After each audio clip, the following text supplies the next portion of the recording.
In thinking through a response to the call for a material psychoanalysis, I found myself tracking a genealogy of a fundamentally psychoanalytic insight, traceable in postcolonial theory and subsequent thinking that evolved in conversation with Foucault and as a reflection on history, collective, and individual. I'm speaking of the debt owed to a certain Edward Said in queer theory, an unexpected gift for some, no doubt. From the vantage point of particular geographic areas of my current research, Africa and the Middle East, and the position of clinical treatment in the post-colony, psychoanalysis has played a major role in my thinking of post-colonial studies and in the topics that emerge with urgency, from the literature of precarity to the other lives of surrealism in the global South. Two principles stand out. One, theory materializes rather than abstract social relations, as I hope to show in the Moroccan example I'll be discussing. And two, psychoanalytic temporalities are essential for reading post-colonial modes of materialization in the subject's discourse and in the social histories that I examine. But first, a word about the specifically post-colonial character of capitalism today. I prefer this qualification of capital over the more general global or neoliberal descriptors because, as many theorists of political economy note, today capital is, quote, defined by elements of heterogeneity, by the contemporary and structurally related existence of new economy and sweatshops, corporatization of capital and accumulation of primitive forms, processes of financialization and forced labor. Contra the stagism of certain varieties of Marxism, our present predicament shows clearly that allegedly immiscible forms of capital now converge within capital, or put another way, there are now many nows in the one now.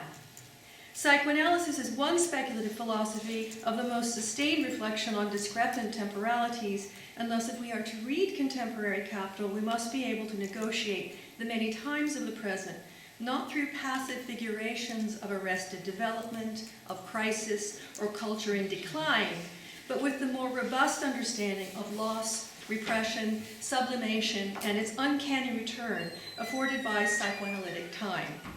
And further, we must attend to the ways that recursivity is allegorized as pathology, or fetishized to produce still further iterations of the same. In Lineages of Revolt, Adnan Haniya provides a contemporary gloss of Arabic and English language approaches to Middle East political and social organization and history, which persistently feature a reliance upon Orientalist notions of the so-called Arab mind to ground their descriptive imperatives as theory.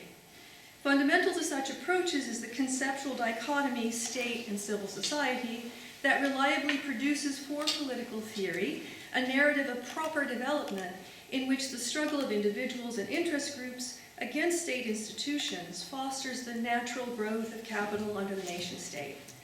Within this framework, what we might recognize as a practice of wish fulfillment fully coextensive with political economy, the projection of an enigma, in this case the quote-unquote region's apparent resilience of authoritarianism, becomes an article of faith such that the bewildering variety of authoritarianism then deduced from authoritarian monarchy to authoritarian republic is never perceived as a challenge to the theoretical apparatus. So intent is it to project as obstacle to the free market and its inherently democratizing forces the twin image of an Arabo-Muslim mind at once too obedient and too tyrannical to govern itself. Haniya's uncommon sense is to argue that capitalism requires this modality. Thus, the appearance of authoritarianism in the region is not antagonistic to capital, but in fact its specific materialization of capital, what I call post-colonial capital, engendered by particular social relations of class and mediated through nodes of classification, and in this case, things like remittance economies, transnational diaspora, gender, race, etc. By and through contingent and sedimented networks of power. To be clear, the problem is not that Western thinkers misrepresent the world through racial fantasy, though that is clearly a problem. Rather, Orientalism is the undead phantom that Western capital projects on the global South as the very perception of the globalization of capital. Today I set out to illustrate ways that psychoanalytic thinking is called up by the material history of my objects of study and the particular genealogy of postcolonial studies that includes feminism, critical race studies, and queer theory. For our purposes, I'll be drawing upon my research in the history of North African colonial and postcolonial psychiatry and psychoanalysis, and in particular the work of Dina Beneni, a Moroccan psychoanalyst who has been writing about the treatment of migrant laborers in diaspora since the 1980s. I'll conclude with a brief discussion of Fanon, as read by Edward Said, to bring us back to the question of the materiality of reading in extremis. Said avec Freud. In his final lecture, Freud and the Non-European, Edward Said drew our attention to a fundamental contribution of psychoanalysis to political life. Through a reading of Moses and monotheism, Said showed how Freud's quote-unquote unresolved sense of identity is revealed by his desire that Moses be Egyptian. When Said finds Freud haunted by the trace of Egypt at the origin of Jewish identity, he locates a spectral figure of alterity in a text purporting to expose a norm of identity. Instead of establishing the grounds of that norm, Said's Freud symptomatically exposes a desire to be other. This in turn inspires Said's hope that textual moments like this can become sites of affinity and relation that undo the certainties of enmity. We know that the field of postcolonial studies, inaugurated by Said's critique of Orientalism, was motivated in part by Foucault's notion of discursive formations and the historical mutability of structures of knowledge and truth. Less has been said in relation to his work about psychoanalysis as a tool of critical insight, or the proliferation in his writings of psychoanalytic terms such as negative hallucination, narcissism, or projection, when describing the mechanisms of a colonial imaginary. For Said, ideology derives its power from fantasy and proliferates itself as truth effects through the deployment of discursive formations, for instance, Orientalism. Given that postcolonial theory has been and must continue to be fundamental to Middle East studies, it is surprising that Said's career-long interest in psychoanalytic speculation has not been more influential in the field. This may derive from cautions against imposing Western modes of subjectivity on Eastern cultures, or a narrow interpretation of Foucault's acts and identities distinction, which has grounded some claims for essential difference between East and West. Yet Said was suspicious of such identity claims, and in his final work expressed the unlikely hope that a shared ambivalence about pure identity might become a fertile ground of approach between Israeli and Palestinian, Jew and Arab, in an imagined affinity, if not actual community. The insight that identity is not a stable entity with closed borders, but limited, impure, and haunted by its own indeterminacy, is extended by queer theorists like Lina Bersani and Judith Butler, who share with Said a conviction that social attachments and obstructions must be understood in their psychological complexity, a complexity for which psychoanalysis has provided the most sustained reflection. Queer theory shares with postcolonial studies as imagined by Said a commitment to unraveling certainties, which in turn becomes the ground of a postcolonial critique of capital insofar as the latter governs by producing discrete identities of class and social type. The specificities of the deployment of sexuality in the Middle East are only now coming into historical focus as scholars track the development of modern biopolitics in the region. Much of this work interrogates the heteronormative assumptions imputed to both the historical record and the present moment. As sketched by Foucault, the biopolitical state materializes particular subjectivities, kinship structures, and erotic investments through networks of medical and demographic knowledges, colonial administrative regulation, and a host of institutions from education to taxation. This insight into the social industry of sexuality, race, and subjectivity, upon which national projects of modernization have depended, brings into dizzying relief the salience of our post-colonial situation of capital today, which, quote, penetrates every aspect of social life, end quote. This is a form of capital compatible with the critique of imperialism and the unequal distribution of human rights globally, for it multiplies forms of subject modernity in patterns of accumulation through structures of state and class. Elsewhere, I have argued for more historically material analyses of the specificities of Middle East sexualities and the connections between these and the development of the biopolitical state.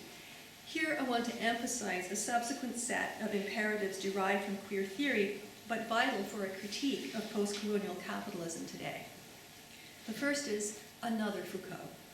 The Foucault who tracked the historical transformation of what counts as truth and therefore was interested in networks of competing definition rather than the Foucault of successive constructions of reified social types. So in the place of the stagist or historicist Foucault, the Foucault who understood that psychoanalysis developed as a diagnosis of the racial state and sovereignty. And two, queer theory as a practice of critical unraveling that extends the kind of reading we find in Said to questions of embodiment and desire. Indeterminacy and unconscious investments are key concepts in a contrapuntal reading that analyzes the differential relations and competing conditions of truth in the current confrontations of a modernity produced through the globalized reality of diaspora. Afsaneh Najmabadi offers an example of a pivotal transformation in the conditions of truth that so interested Foucault in his later works, and in her history of Iranian modernity, she illustrates the competing definitions I'm advocating. Her Women with Mustaches and Men Without Beards uncovers historical changes in the relation of conceptions of gender, desire, and beauty, and in the importance granted these key terms in Iranian imaginations of sovereignty and nationhood. She offers a detailed picture of how the multiple feminisms of modernist Iranian nationalists ushered in a hard-edged form of heteronormative masculinity on the Western model, felt to be a necessary foundation of the modern nation state. Prior to this discourse, diverse forms of gender and sexual performance had had more latitude for public and private expression. By the early 20th century, the price of modern national self-consolidation appeared as a straightened masculinity and the adoption of the nuclear family over against extended family and gender-segregated domesticity. That conceptions of the nation should depend upon particular gender and sexual expression is a major insight derived from archival research informed by the critical sensibility of queer theory. Najmabadi's study is not an application of other theory to native data. It is an example of queer theory within post-colonial and Middle East studies that is also a major contribution to theory as a whole. Najmabadi derives knowledge about women's homosocial and homosexual desire through analysis of archival references to male homosexuality. This historical technique recovers absences in the archive and exposes a lengthy process by which the object of male desire was progressively feminized to leave behind the 18th century model of the beloved male warrior and exemplar of masculine valor. Najmabadi's work demonstrates the production of heterosexual gender norms in the service of constructing the modern, westernized subject and thus the ruling elite of modern nationalism. The interplay between the emergent ideal of citizen gender norms and their tendency and other tendencies, newly rendered queerly at odds with the national ideal, this tension is the formative basis of gender and sexuality that Middle East scholars confront, but all too often domesticate as an opposition between modernity and tradition, or affluence and poverty. On the basis of such new scholarship, we must invent new categories of time and history, because the progressive substitution of a feminized object of desire for a prior idealization of the masculine beloved deposits a residue, it's a form of sublimation, a residue of older formations of desire and truth squarely within the modern. A signature of Middle East studies scholarship is the centrality of woman and the woman question in every field and approach. Najmabadi's history of the heterosexualization of eros recasts that centrality as an effect of modern biopower produced through a complex negotiation with the West, but not imposed from without. No sense of clear-cut epistemic difference can be found here. Instead, we are invited to think through figures of haunting, repression, and folded temporalities to comprehend the derivation of tradition from within competing definitions. What may be missing in the field are works that adopt a queer critical practice with an ear for alternate histories in the historical record, such as that in Evidence in Carla Frichero's deconstructions of identity in Queer Early Modern, where she advances a theory of queer hauntology. This methodological orientation opens scholarship to the multiform contingencies of Said's unresolved identities that we miss at our peril.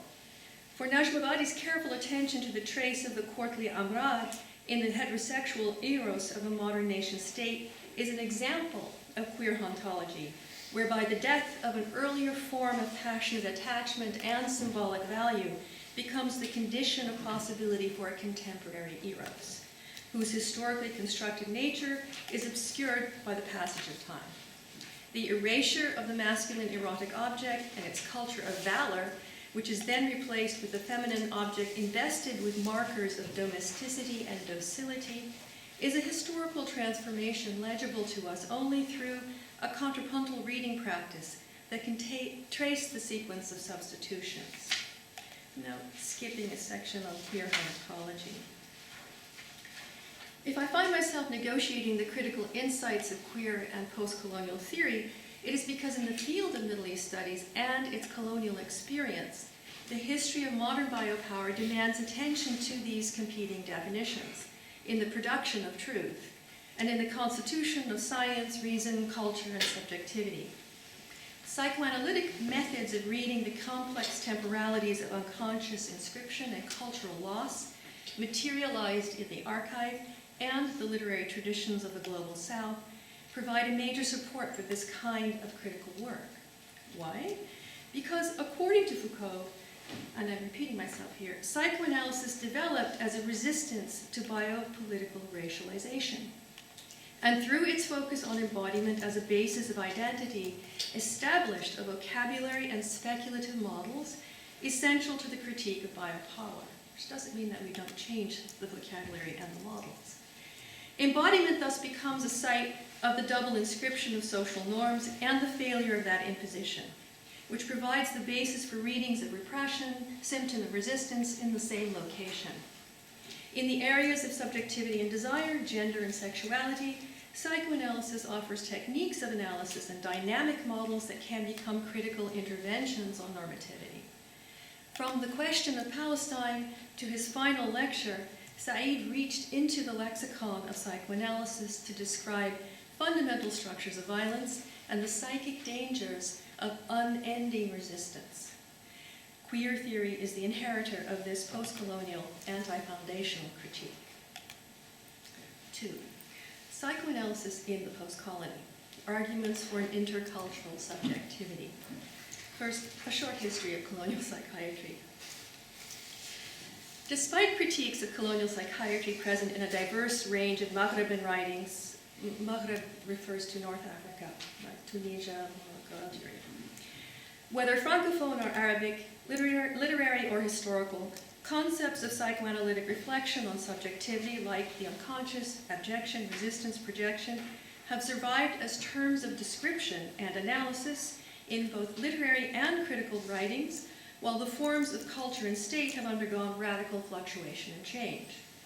Given the widespread repudiation of ethno-psychiatry, the suspicion of transcultural psychology, except in France and Canada, and the predominance of a critical colonialism that argues madness, psychosis, critique of colonialism that argues madness, psychosis, and sociopathy were indeed products of colonial rule, it is striking that present social ills and historical losses are still often approached through figures of a psychic inscription of symbolic lack or injury. It is a fact that the colonies were central to the development of psychiatry and clinical practice and pharmacology in the 20th century.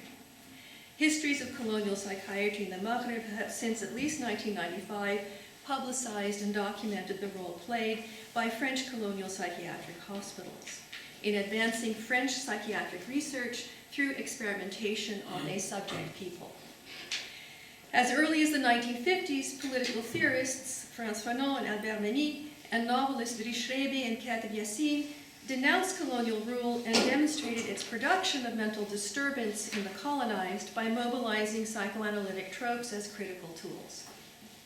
The analysis of the symbolic and psychological harm wrought by the colonial relation forms one foundation of the discourse of decolonization and continues to be recognized as an enduring legacy of the period preceding independence and national sovereignty.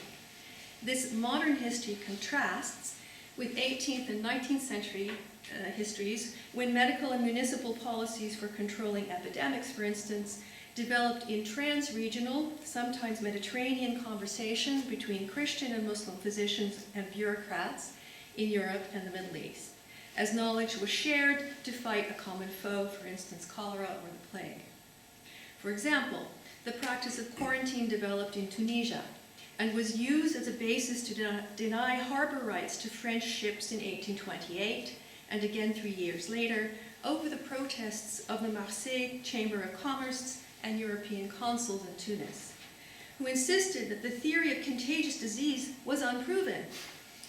As a result of the political struggle to define disease, transmission, and treatment, communication between Ottoman and Arab administrators, Italian and French consuls, and across the sea, French physicians left a documentary trail testifying to the invention of a major medical tool in the arsenal of governmentality, quarantine. The Sanitary Council, whose lingua franca was Italian. In the Library of World Literature, the only one who remembers this history is that most lucid of madmen, Antonin Artaud. Today, practicing psychoanalysts in Morocco and France, Jalil Benani and Fethi Ben Slama, as well as the membership of the Moroccan Psychoanalytic Society founded in 1982 by Jalil Benani, treat the mental ills of post-colonial subjects in diaspora and at home, and are reinventing psychoanalysis through cultural translation, despite the intractable problem of its historical legacy. Stefani Pandolfo's ethnographies of the meeting of medical discourses and patients' accounts continue to show that traditional treatment of psychiatric therapies attributing mental suffering to jinn possession can flourish alongside medical treatment of psychiatric disturbances. The model of queer theories negotiation was a similar legacy, wherein psychiatry produced the worst justifications for homophobia, is instructive for post-colonial critique as well. Like the post-colonial psychoanalyst who theorizes the subject within modern science, but constrained by post-colonial capital and the legacy of colonialism, the queer theorist has been obliged to rethink and reinvent critical tools for the analysis of subjectivity from out of this heritage. Thus, psychoanalysis is renewed through a resistance to theory produced by the historical conditions in the production of psychiatry. Examination of this paradox in Benani's work on intercultural analysis exposes the transmission of this medical and historical legacy in contemporary subjects and points to new subjectivities in the making. For our discussion, I will be providing two contexts as necessary background to any consideration of psychoanalytic practice in Morocco, which is Lacanian in orientation. The first context relates to the fundamental postulates of Lacan's theory developed in the period of the 30s through the early 1950s, a period that overlaps with the introduction of psychiatry inflected by Freudian concepts in Morocco by René Laforgue. The second context bears upon the explicitly anti-capitalist motif of the early Lacan and the use he makes of an anti-colonial metaphor. I say metaphor to distinguish his passionate disavowal of colonial predation, this is his word, from the body of anti-colonial writings that were militating for independence in the same period. These two qualifications will, I hope, shed some light on the use Jalil Benani makes of the term culture in both his history of Moroccan psychiatry and psychoanalysis and in his statements about technique and practice, with which I will conclude in a reflection on Benani's clinical approach to religious faith. Some of you may be troubled by a risk often attributed to theory and to psychoanalysis in particular, that of universalizing so-called Western particularity as a rule for all, and here as a doctrine coarsely applied to Arab culture. which despite its claim as major contributor to and inheritor of Mediterranean culture, has a distinctly different history than that of the Europe which fostered psychoanalysis. This caution can become an obstacle to the study of the historical relationships between the development of medicine and the coeval evolutions or changes in subjectivity, as it is expressed in different arrangements of what we recall of tradition and what we confront of modernity. Pandolfo's reflections on contemporary medical attitudes toward traditional healing illustrate the stubborn nature of the problem. In ethnographic investigations of medical practice built up from layers of conversation with physicians, patients, family relations, and scholars, this work gathers Freudian and Lacanian concepts to organize the fragmentary discourses of material delivered orally. So much talk to produce a critical account of the contemporary psyche in its lived conditions. She paints a picture of missed encounter between contemporary medicine and traditional magico-religious practice in the Maghreb, where it is the medical establishment of psychiatrists and analysts who express deep anxiety about the persistence of sorcery and the resurgence of religious faith in the culture at large. The twins, tradition and modernity, are here resurrected not only by the patient's discourse, but by the medical plaint that irrational practices continue unabated by evident progress. This imagined failure to shake off tradition is conceived as an impasse in theory or an obstruction to technical development.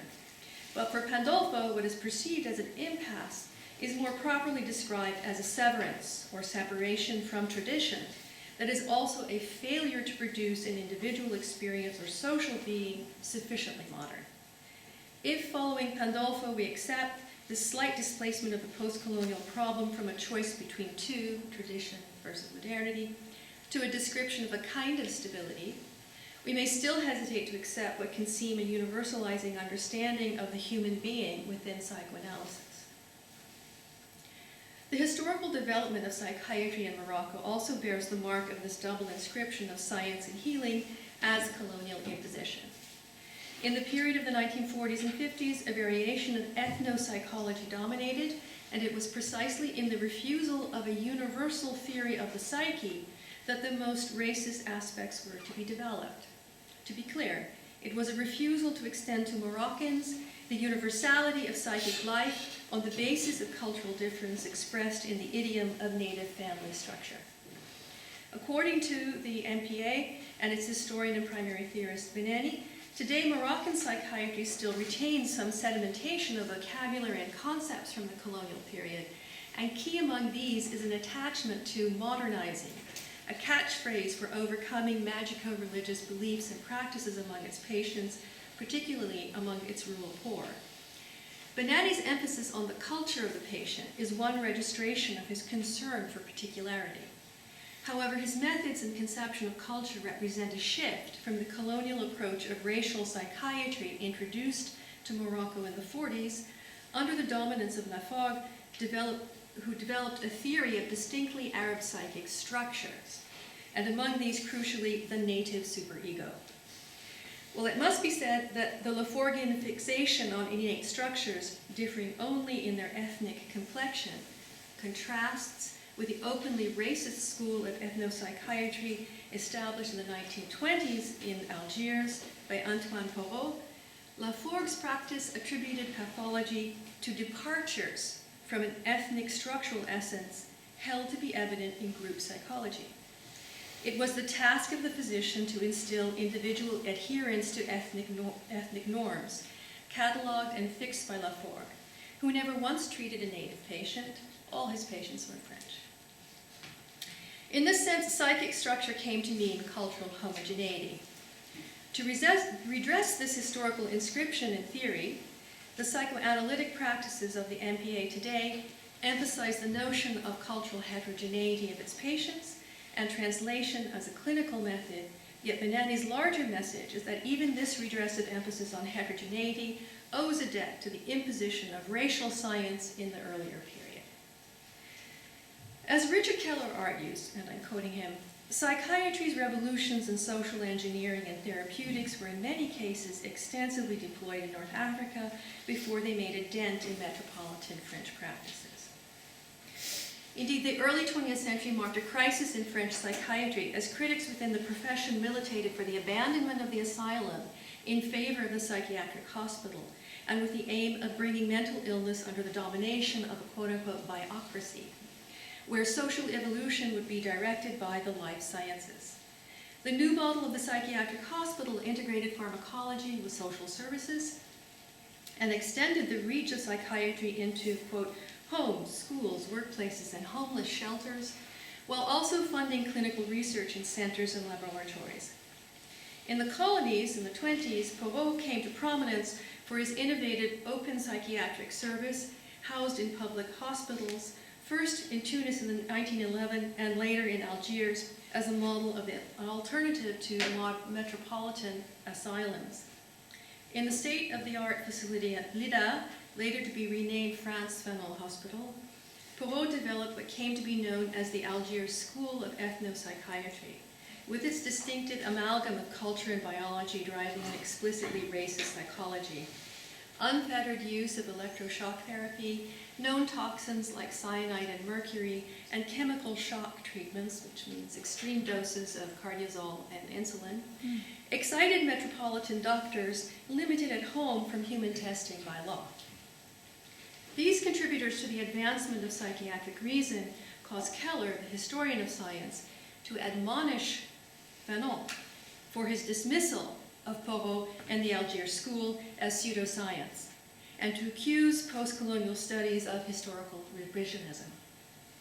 As interesting as these reproofs may be, we must recall that when in the conclusion to The Wretched of the Earth, Fanon launches a critique of degenerescence and the theory of the inherent biological criminality of the Algerian as analytic tool, he does so from within a clinical perspective militantly opposed to the dominant scientific norm of psychiatry from 1911 to 1952.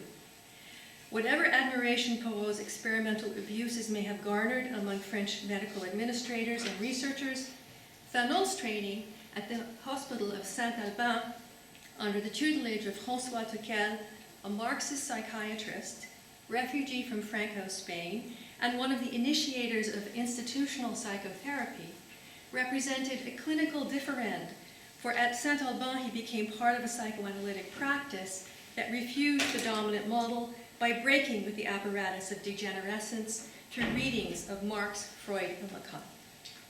At Saint-Albin, Fanon found a community of clinicians and patients working in tandem through groups organized around a common activity, for instance, the clandestine printing of copies of Lacan's doctoral thesis during the Nazi occupation. All of this is to say that Fanon's encounter with Lacanian theory arose through practice and a community of shared reading, while his opposition to ethno-psychiatry is evident of the scientific heterogeneity of psychiatry in the period. Whereas the Algiers School had already established an institutional barrier to the fundamentals of psychoanalytic treatment, in Morocco, the psychiatry of the post-war period relied heavily upon Freudian categories, even where these served racialist ends in the development of indigenous mentality. To invent a native superego is to essentialize a universal term in the interest of producing cultural difference as bounded territory, complicated only through the production of other entities. For instance, the French superego versus the Moroccan superego, complicated by the bicultural child and her mixed superego. The zoological metaphor operates here as a delusional system that organizes the medical perception of symptoms out of a complex field of gestures, words, sounds, postures, behaviors, and physical ailments. This method requires no listening and does not imagine the medical scene as an intersubjective space of transference. It does not reflect upon the implication of the analyst in the scene.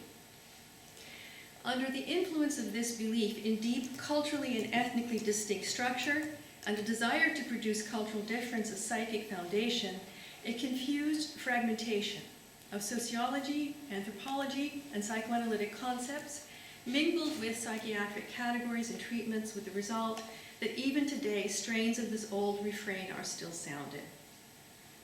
Often justified through appeals to cultural and material specificity as a defense of difference against colonial universalism, ethno-psychiatry arose in France as post-war immigration from the colonies, and later the post-colony created a need for mental health care in what Didier Fanon calls an epidemiological vacuum.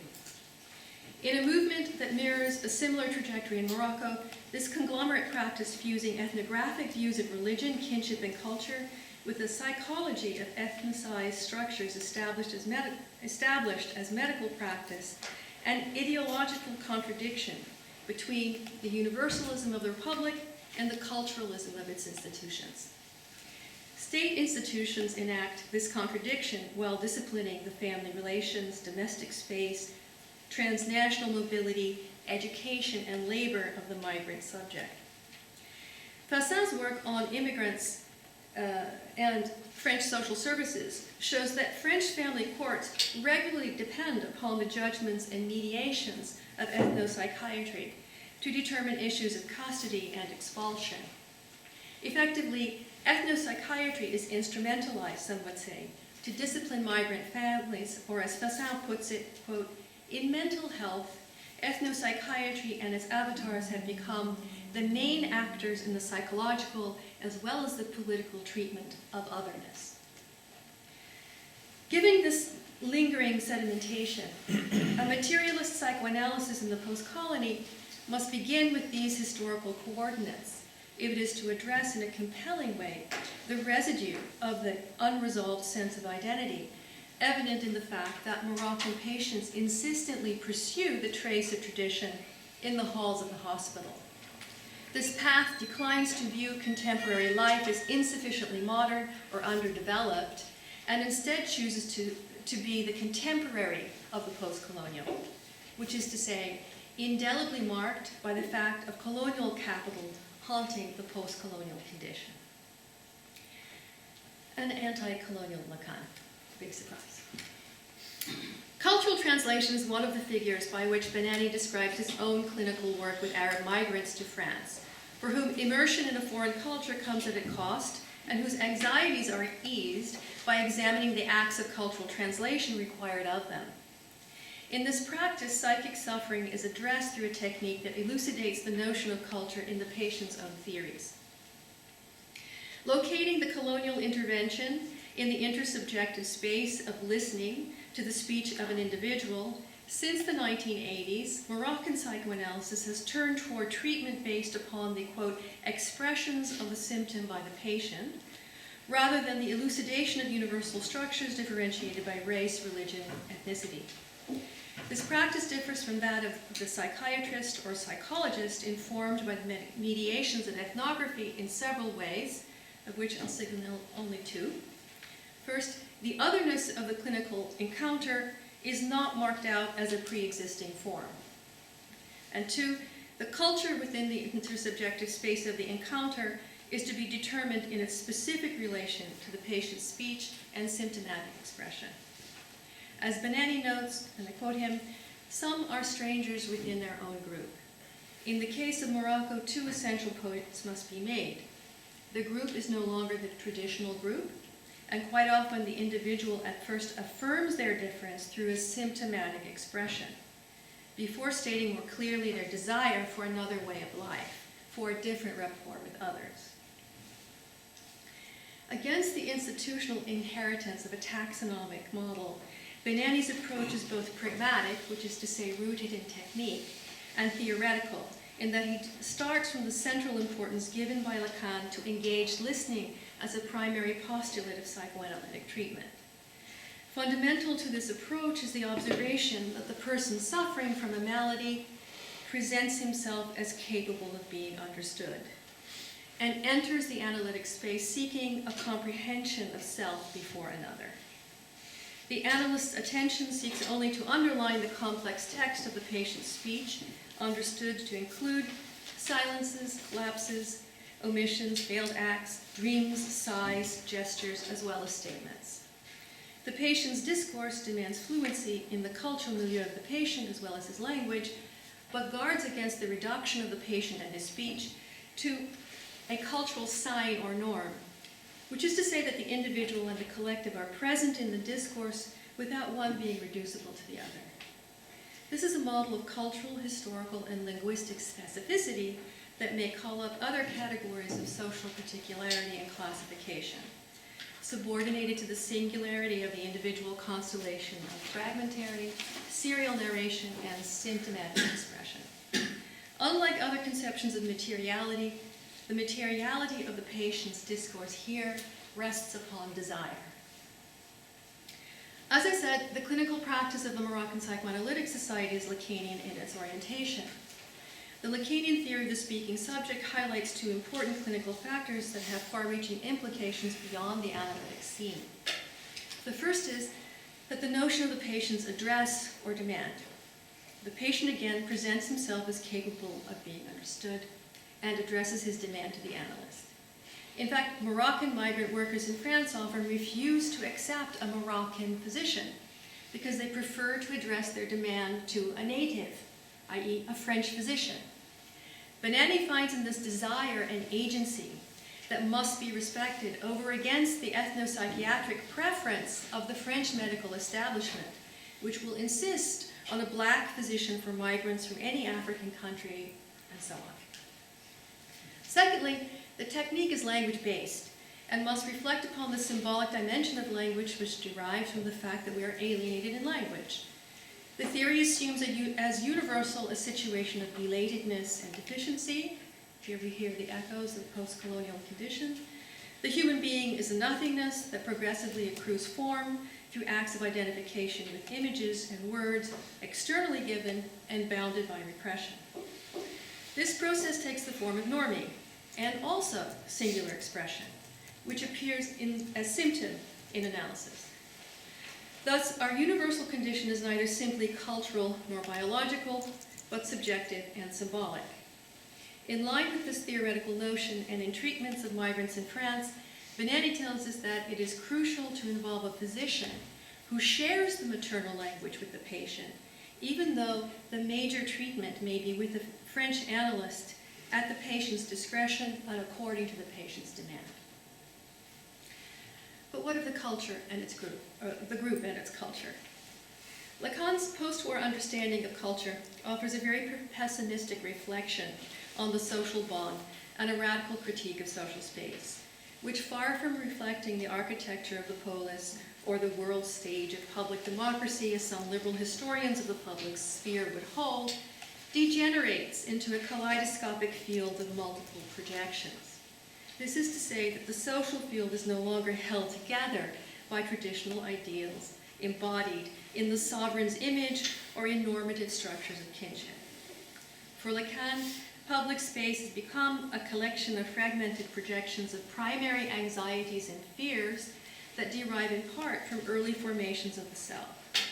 In his first post-war publication, the 1948 essay Aggressivity in Psychoanalysis, Lacan locates the origins of this fragmentation in a prior era's unchecked colonial expansion, writing, quote, "Darwin's success seems to derive from the fact that he projected the predations of Victorian society and the economic euphoria that sanctioned for that society the social devastation that it has initiated on a planetary scale.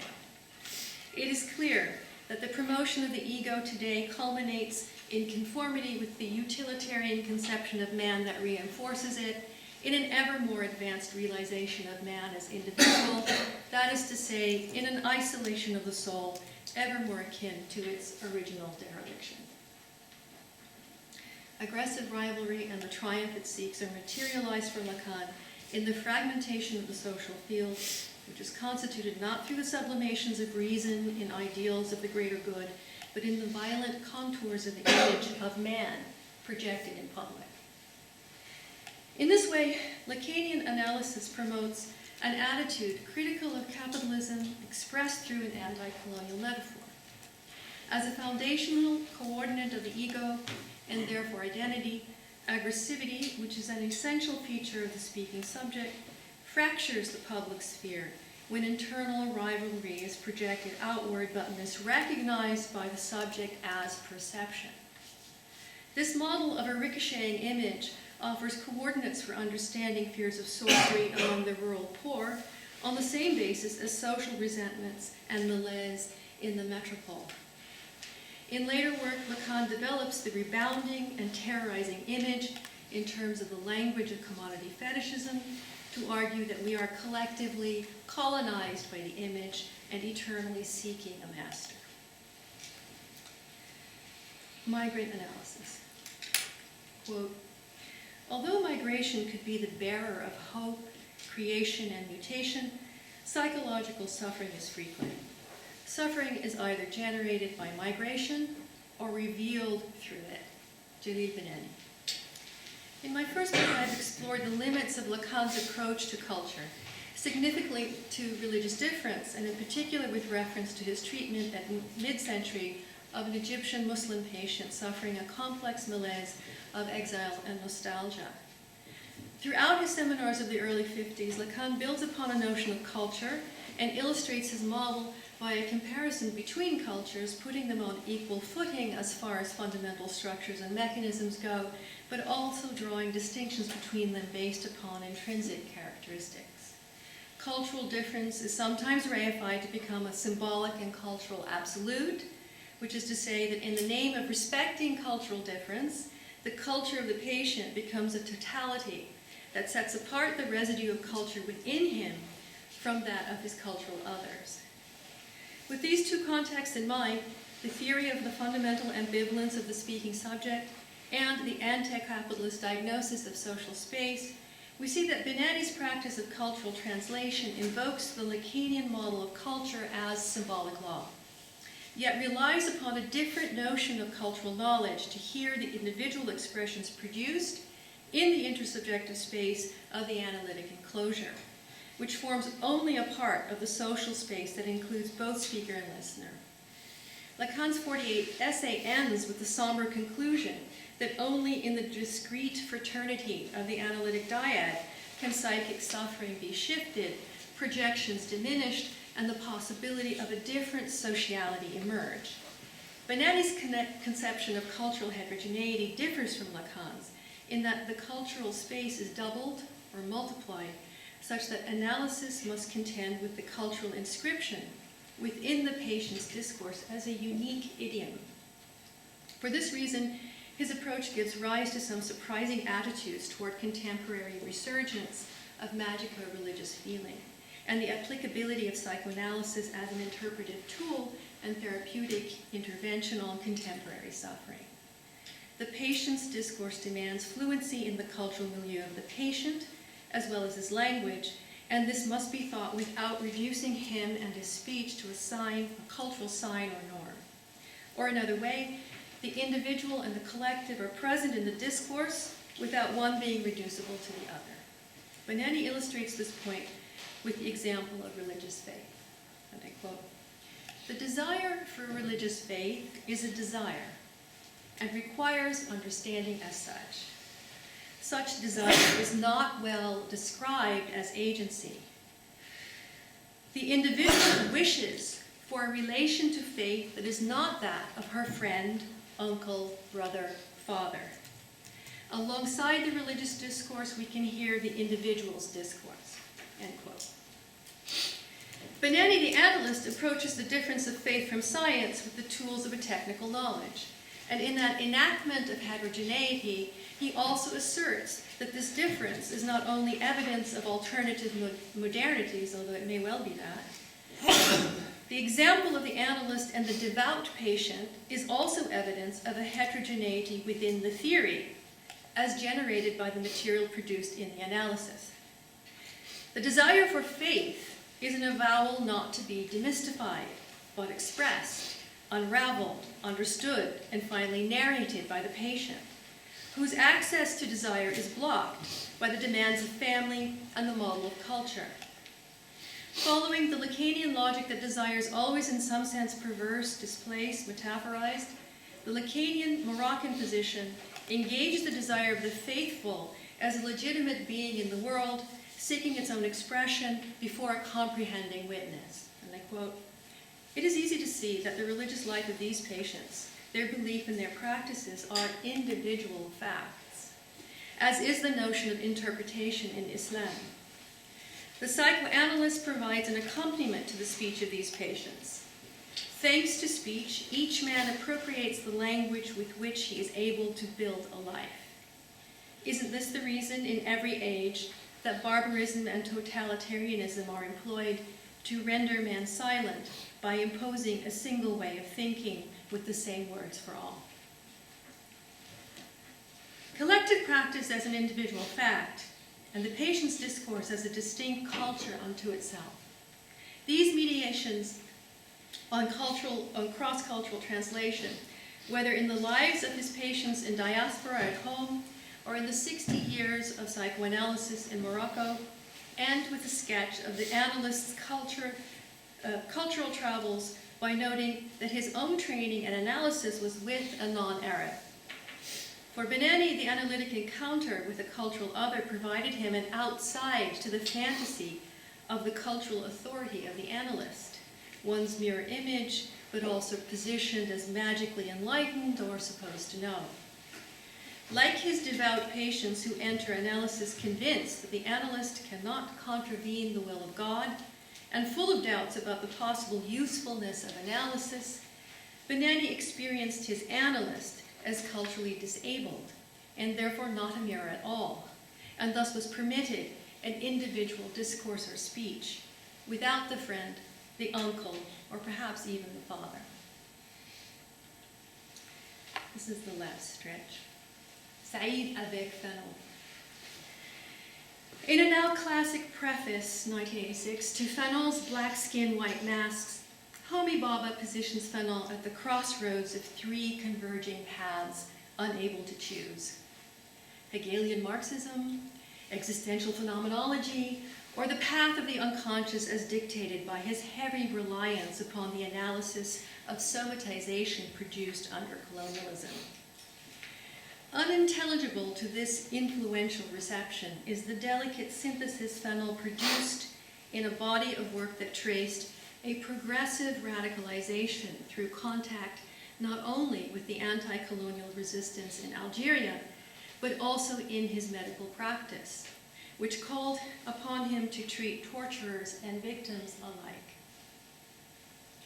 If postcolonial studies has been guilty of an asymmetrical reading of Fanon, Marxist and liberal theorists share equally in the tendency to reduce Fanon's text to a redemptive catharsis and a politics of exposure that leans heavily upon a humanist construction of the political subject that Fanon explicitly anatomizes, replacing its imagos with the inventive language of a post-revolutionary ethos. Bhabha's approach set the stage for Edward Said, who in Culture and Imperialism in 1993 likewise evokes Fanon's textual practice as a dramaturgy of the oppressed, a performance which registers the voice of protest and denunciation, with the difference that for Said, the Fanon of 52 must be supplemented by the more radical exploration of what comes after independence and the shedding of the master-slave complexes detailed in the earlier work. The Wretched of the Earth, 1961, Fanon's last book, marks, in Said's reading, the crossing of a threshold, not only for its author, but in the genealogy of post-colonial modernity traced by Said, who distinguishes nationalist, anti-racist, and anti-colonial texts of the North, with Conrad and Yeats representing this sensibility, from projects of the Global South committed to the task of liberation in all its valences. Gugi, Saleh, Cabral, and Fanon explore this uncharted terrain in work that imagines post-revolutionary realities and their perils. As Said puts it, Fanon's writing, quote, expresses the immense cultural shift from the terrain of nationalist independence to the theoretical domain of liberation. Fanon is unintelligible without grasping that his work is a response to theoretical elaborations produced by the culture of late Western capitalism, received by the Third World native intellectual as a culture of oppression and colonial enslavement. The whole of Fanon's oeuvre is his attempt to overcome the obduracy of these very same theoretical elaborations by an act of political will, to turn them back against their author so as to be able, in the phrase he borrows from Césaire, to invent new souls, end quote. Weaving his reading of Wretched of the Earth through a descriptive commentary of Lukács's history and class consciousness, Said claims Lukács as an intertext for Fanon's final work, grounding his advocacy of anti-colonial violence as a necessary sublation of the colonial impasse.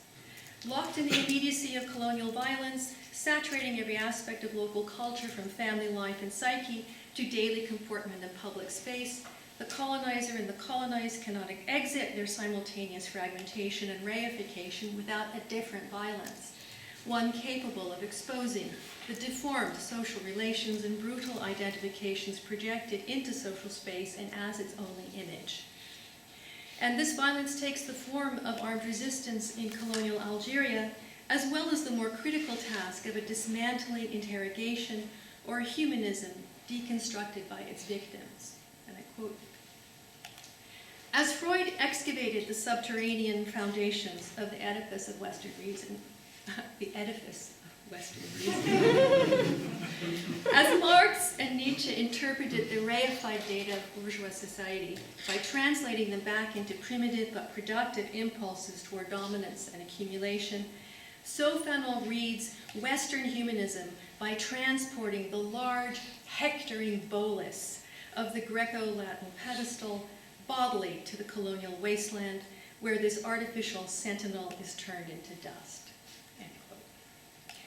Here Said references the moment of disillusion in Fanon's notorious essay on violence, when the colonized intellectual realizes that the nobility of Mediterranean and Enlightenment culture is captured by a racial economic system.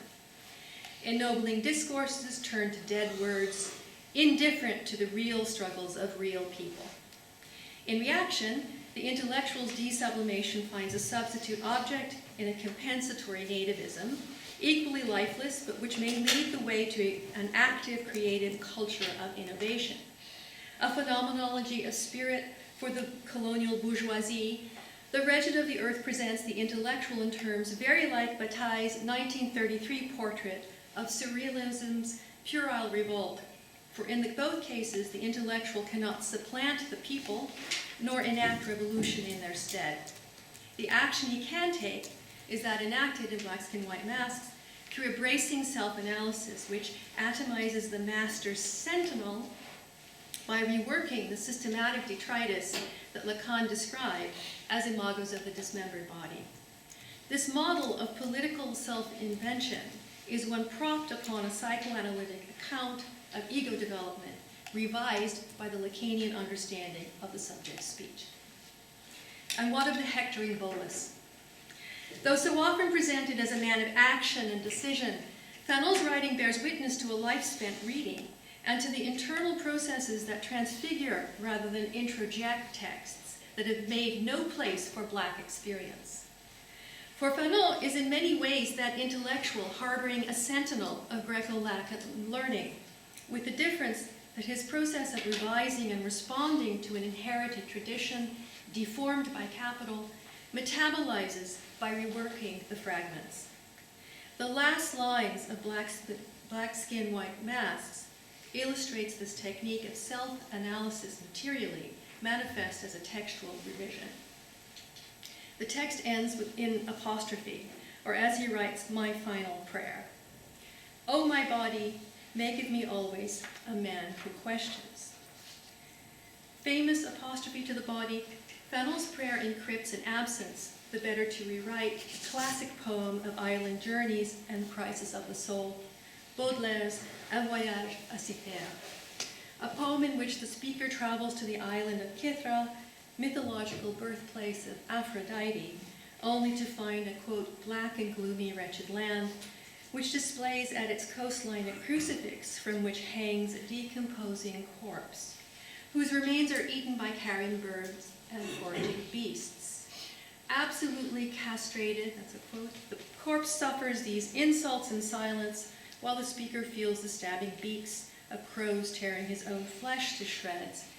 in a transitive identification that the pages of Black Skin, White Masks laments as lacking in the racial economy of the present.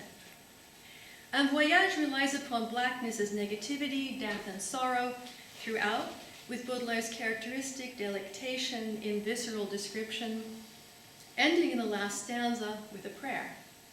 And I'll read the English here. Oh, on your island, O Venus, I found only upright a symbolic gallows from which hung my image. O Lord, give me the strength and the courage to contemplate my body and soul without loathing. Ushering an appeal to the divine as a bulwark against the self-punishing death of Eros, allegorized in the extended metaphor of Aphrodite's gallows, Un Voyage invokes juridical exposure, literally the gallows, as a metaphor for the suffering of self-examination. And it does this by elaborating the doubling of the blackness of the condemned, castrated corpse with the poet in motion on an open sea. This is familiar as the dialectics of fetishism, a vow to erasure and inscription, or the substitution of one for the other in an infinite circulation of restricted economy. Fanon's prayer, coming at the end of a detailed consideration of racialization in Martinique, replaces the abject appeal to divine sovereignty, Ô Seigneur, and its dialectics of black and light, with the critical vigilance of the body's time, memory, testimony. Instead of the mirror's double, whom we dominate through the magical intervention of the image, we have the unconquerable vulnerability of the body, our interlocutor, our maker. In rewriting Baudelaire's psychological entreaty, addressed to a sovereign lord, in the mode of a Caesarean anthem to the self-exposed and refusing the mirror, Fanon jettisons both the skin and the mask in favor of a perpetual examination of self that must take the form of apostrophe in an oral form. The body that makes the man is here the generative source for critique, not because biologism and identity reemerge as existential compass, but because the subject of blackness has accrued this body as psycho-social artifact and investiture of power and dispossession at once. O mon corps is not the pathetic cry that Baba imagines as a cathartic redemption. It is an address to the body assembled in time from the material detritus of repression and traumatic inscription. Here is Fanonian materiality delivered up in a literary reworking of Baudelaire's Voyage at 100 years removed, with no need at all to sign its name or offer citation. In concluding, I want to note that the Said of cultural and imperialism worried about what comes after independence. This, too, is the question of post-colonial capital. Against abstract universals that deny the specificity of the history that has made us, Fanon replies with a singular materialism in a body that remains a question, neither a scourge nor a shame to be denied, transcended, or overcome through divine intervention, as in Baudelaire's psychological allegory of self-sovereignty. This vulnerable body, haunted by its many imagos, yet always the source of critical insight, is not merely visible, nor ultimately exposed. It is awkwardly positioned, both as analyst and analysand, presenting itself as capable of being understood and always in need of audition. Thank you.